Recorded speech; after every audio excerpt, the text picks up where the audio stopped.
Well, we're really starting to get some of the spring impact and flower that we enjoy every year here in Norfolk. The snowdrops are almost at the end of their flowering season. We're just in the process of dividing those and spreading them around. And the first and the narcissi are just about coming out, so let's go and have a look at those.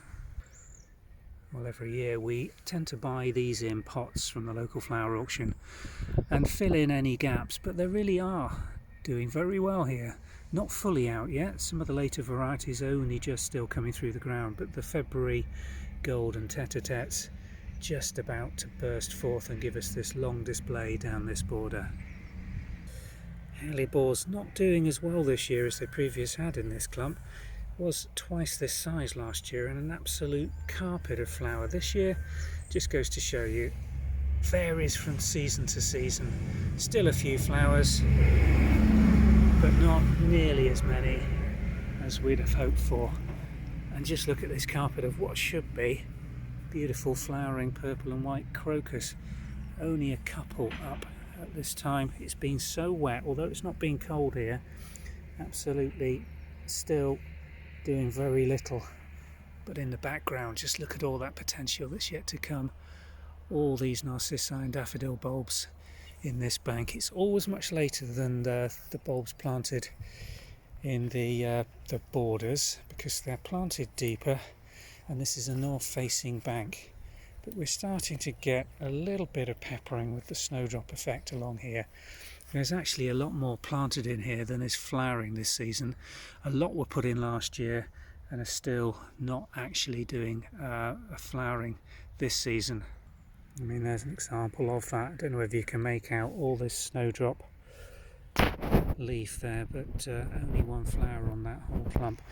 And that can sometimes be the case when you plant things out, split and divide them, that you don't necessarily get them the following season. Got to give it a little time just to get its feet down and strengthen itself before you get that full flowering effect. But we'll be squeezing some more into this bank during the course of the next few weeks as we divide and spread around the spring flowering bulbs. At the far end of the bank we're trying to encourage this little nice dark purple cyclamen, isn't it? Just peppered with a little bit of lighter pink.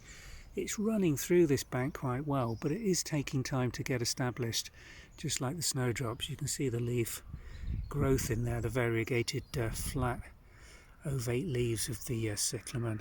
It's coming together slowly, but I think it's going to be a while before we get a full effect with the white, then the pink, and then the big flush of yellow, which really should be spectacular here if we get some warm weather in a couple of weeks.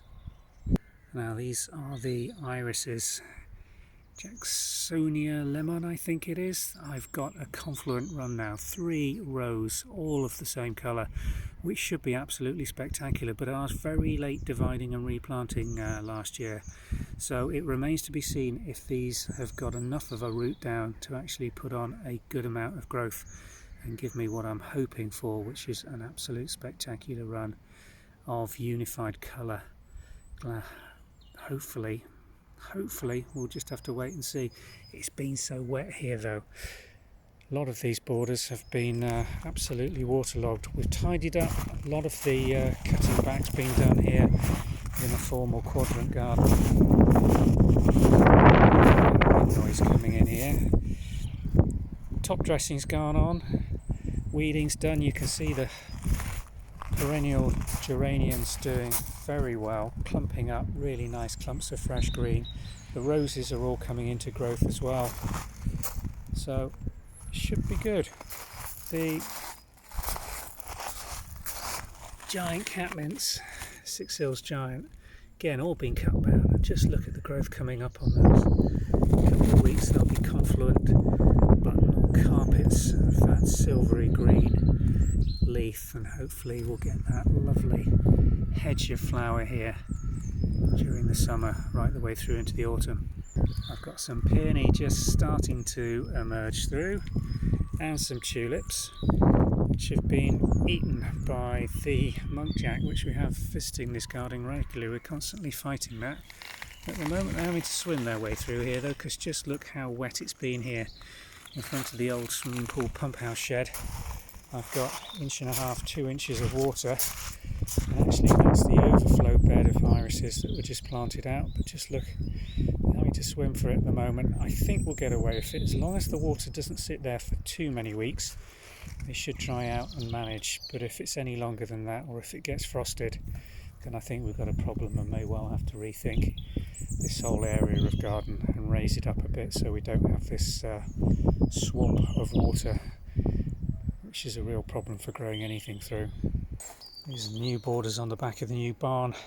Again, still looking very wintry really, I'd say. Not a lot of colour coming through from them, just got a sprinkling of these things that are doing so well in that big clump. I did try and divide these giant snowflakes, but the root of this massive Ethel rose just makes that impossible. I can't get down and divide those to spread them around. But we've got more spring bulbs planted in here this year than we have previously, and I'm hoping the overall effect will be very spectacular when it does happen, but it's still a good couple of weeks off. At least we're drier here, and it's slightly higher than the other part of the garden, so there's a good chance these won't be damaged by the underlying water table that's so high. We have been moving stuff again onto the old vegetable garden and using that as a growing on. Probably it will become a cutting garden. I've got rows of iris and daylilies doing very, very well over there. I'm moving the raspberries, particularly the autumn flowering raspberries, down onto the new garden because this is part of our building site, which has to be landscaped sometime over the next 2 or 3 months. Don't know exactly when we're going to get around to that, but this garden is again still in flux and having a bit of a redesign.